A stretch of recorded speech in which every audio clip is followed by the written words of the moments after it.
नमस्कार, जनप्रवास सुपरफास्ट में आपका स्वागत है। मैं हूं हेमेंद्र सिंह। एक नजर डालते हैं आज की सुर्खियों पर। विधानसभा चुनाव में पश्चिम बंगाल में टीएमसी की जीत की हैट्रिक, असम में भाजपा तो केरल में वाम मोर्चे की सत्ता बरकरार। चुनाव में तमिलनाडु और पुडुचेरी में बजा परिवर्तन का बिगुल, द्रमुक ने सत्तारूढ़ अन्ना द्रमुक और पुडुचेरी में एनडीए की जीत। पश्चिम बंगाल में टीएमसी को 213 सीटों पर मिली बम्पर जीत, जबकि एनडीए के खाते में आई कुल 77 सीटें। नंदीग्राम में शुभेंदु अधिकारी का किला नहीं भेद पाई ममता बनर्जी, कड़े मुकाबले में शुभेंदु अधिकारी ने 1957 वोटों से हराया। बंगाल में बाबुल सुप्रियो सहित भाजपा के 3 सांसदों की हार, टीएमसी छोड़कर आए 19 दल बदलू भी नहीं बचा सके अपनी सीट। असम चुनाव में एनडीए ने 75 सीटों पर दर्ज की शानदार जीत, जबकि यूपीए को 50 सीटों से करना पड़ा संतोष। तमिलनाडु विधानसभा चुनाव में डीएमके ने 159 सीटों पर मारी बाजी, सत्तारूढ़ एआईडीएमके ने 75 सीटों पर दर्ज की जीत। केरल विधानसभा चुनाव में एलडीएफ को मिली कुल 95 सीटें, जबकि यूडीएफ को 43 सीटों से करना पड़ा संतोष। पुडुचेरी विधानसभा चुनाव में एनडीए ने 16 सीटों पर दर्ज की जीत, जबकि यूपीए को 8 और अन्य को मिली 6 सीटें। पीएम मोदी ने ममता, स्टालिन, पिनराई विजयन और सोनोवाल को दी बधाई, बोले जनता की सेवा के लिए हम हमेशा रहेंगे तैयार। बंगाल में बड़ी जीत के बाद ममता ने दिया जय बांग्ला का नारा, बोली 200 सीट की जीत के दावे के बाद अब क्या मुंह दिखाएगी भाजपा। पीएम मोदी अपने ब्रिटिश समकक्ष बोरिस जॉनसन के साथ करेंगे बैठक, कोरोना से लड़ने के प्रयासों पर होगी चर्चा, रोड मैप 2030 करेंगे लॉन्च। असम में हेमंत बिस्वा शर्मा ने 5वीं बार जीता चुनाव, बोले कौन बनेगा मुख्यमंत्री, पार्टी का संसदीय बोर्ड करेगा निर्णय। झारखंड के मधुपुर उपचुनाव में झाझमो ने भाजपा को दी शिकस्त, हाफिजुल हसन ने गंगा नारायण सिंह को 5292 मतों से दी मात। मध्य प्रदेश की दामोह विधानसभा उपचुनाव में कांग्रेस ने दर्ज की जीत, अजय टंडन ने भाजपा उम्मीदवार राहुल सिंह लोधी को हराया। एनसीपी नेता नवाब मलिक ने बंगाल की हार पर गृह मंत्री से मांगा इस्तीफा, बोले जनादेश को लोकतंत्र में माना जा रहा है जनमत संग्रह। अखिलेश यादव ने बंगाल की हार को लेकर भाजपा पर कसा तंज, बोले दीदी ने भाजपा की नफरत की राजनीति को किया पराजित। कांग्रेस की बड़ी हार पर राहुल गांधी का बयान, बोले आगे भी मूल्यों और आदर्शों के लिए लड़ती रहेगी कांग्रेस। बंगाल की हार पर भाजपा महासचिव कैलाश विजयवर्गीय का फूटा गुस्सा, बोले टीएमसी से आए कचरे ने पार्टी को हराया चुनाव। सत्ता में वापसी के बाद बोले केरल सीएम पिनराई विजयन का प्रदेश में सांप्रदायिक राजनीति करने वालों को नहीं मिली जगह। चुनाव में जीत के साथ महाराष्ट्र में भाजपा विधायकों की संख्या हुई 106, भाजपा उम्मीदवार समाधान ने एनसीपी से छीनी सीट। बंगाल में प्रमुख विपक्षी पार्टी बनने पर बोले भाजपा अध्यक्ष जेपी नड्डा का प्रदेश में करते रहेंगे पार्टी की विचारधारा का विस्तार। बंगाल भाजपा अध्यक्ष दिलीप घोष ने चुनाव परिणामों को किया स्वीकार, बोले जनता के बीच जगह नहीं बना सके टीएमसी से आए नेता।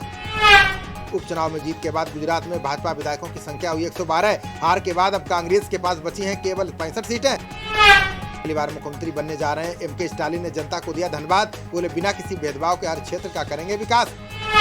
उत्तराखंड की सल्ट विधानसभा सीट पर भाजपा का कब्जा बरकरार, उपचुनाव में महेश जीना ने कांग्रेस से गंगा पंचोली को दी करारी शिकस्त। राजस्थान में 3 में से 2 विधानसभा सीटों पर कांग्रेस ने हासिल की जीत, राजसमंद सीट से भाजपा उम्मीदवार दीप्ति महेश्वरी ने कांग्रेस को दी मात। टिकरू गांव में 15 साल में पहली बार विकास दुबे के घर से गई प्रधानी, मधु ने निकटतम प्रतिद्वंदी बिंदु कुमार को 54 वोटों से दी शिकस्त। यूपी में अभी मतगणना का काम नहीं हो सका पूरा, अभी तक निर्विरोध चुने गए करीब 3 लाख प्रत्याशी। बंगाल में तृणमूल कांग्रेस को जिताकर प्रशांत किशोर ने लिया संन्यास, कहा हमारी टीम के बाकी साथी अब संभालेंगे रणनीति का काम। कोरोना महामारी के बढ़ते कहर के बीच सुप्रीम कोर्ट ने की अपील, कहा लॉकडाउन पर विचार करें केंद्र और राज्य सरकारें। चुनाव खत्म होने के बाद अब लॉकडाउन की ओर बढ़ने लगा देश, हरियाणा, ओडिशा सहित कुछ राज्यों ने लगाई पाबंदियां।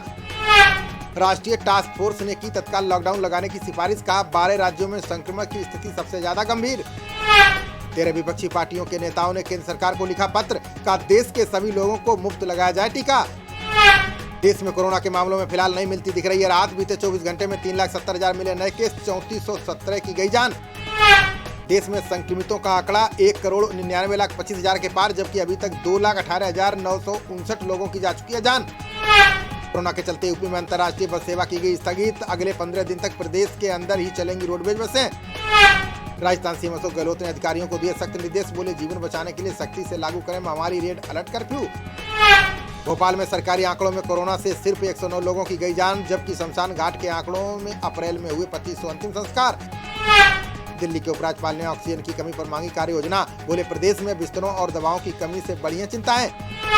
गौतम बुद्ध नगर में कोरोना नियम तोड़ने पर 500 वाहनों का चालान, 31 व्यक्तियों के खिलाफ धारा 188 के तहत दर्ज किया गया मुकदमा। भारत को $1 करोड़ दान करेंगे अमेरिकी कारोबारी विनोद खोसला, बोले अस्पतालों में ऑक्सीजन की आपूर्ति के लिए लिया फैसला। सुप्रीम कोर्ट ने केंद्र को दिया मरीजों की भर्ती पर राष्ट्रीय नीति बनाने का निर्देश, का निवास प्रमाण पत्र के आधार पर भर्ती से इनकार नहीं कर सकते अस्पताल। नेपाल की राष्ट्रपति ने 10 मई को बुलाया संसद सत्र, संसद में बहुमत साबित करेंगे PM KP Sharma Oli. IPL के अहम मुकाबले में राजस्थान की शानदार जीत, सनराइजर्स हैदराबाद को 55 रन से दी करारी मात। राजस्थान ने पहले बल्लेबाजी करते हुए 3 विकेट पर बनाए 220 रन, जवाब में 8 विकेट पर 165 रन ही बना सकी सनराइजर्स हैदराबाद। आईपीएल के दूसरे मुकाबले में दिल्ली कैपिटल्स का शानदार प्रदर्शन, पंजाब की टीम को 7 विकेट से दी करारी शिकस्त। पहले बल्लेबाजी करते हुए पंजाब ने 6 विकेट पर बनाए 166 रन, जवाब में दिल्ली ने 3 विकेट खोकर हासिल किया लक्ष्य। कोरोना संकट के बीच क्रिकेट ऑस्ट्रेलिया ने बढ़ाया मदद का हाथ, ऑक्सीजन के लिए भारत को दिए $50,000। कोरोना के चलते टल सकता है अक्टूबर में होने वाला T20 विश्व कप, 9 की बजाय 5 शहरों में मैच कराने पर विचार कर रहा है बीसीसीआई। खबरों का सिलसिला जारी रहेगा, देखते रहिए जनप्रवाद। नमस्कार।